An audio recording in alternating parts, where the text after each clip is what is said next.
Okay, Brother Jeffrey Basanyes, ang CFD President sa Mangagoy Chapter, bro.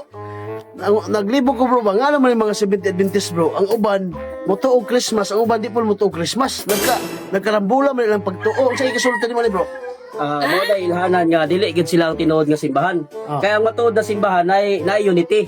Para sa Katoliko, kung unsay humili sa Vatican, antod sa Bislig, Barubo, Tibok, Pilipinas, usaray humili sa pari. Unya naapod tay gisunod nga magisterium. Correct. So nakahiusa nga tong doktrina sa ila.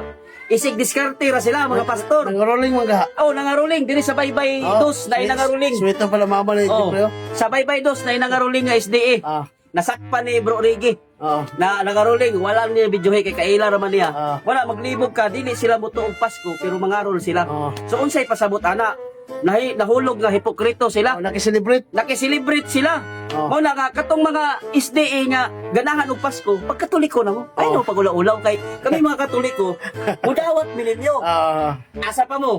SDA mo pero kung nagtrabaho mo sa private company, baka dawat mong 13-month pay, bonus. Christmas bonus. Christmas bonus. Kung SDA ka, ayaw dawat sa Christmas bonus, pero anong mo dawat man mo?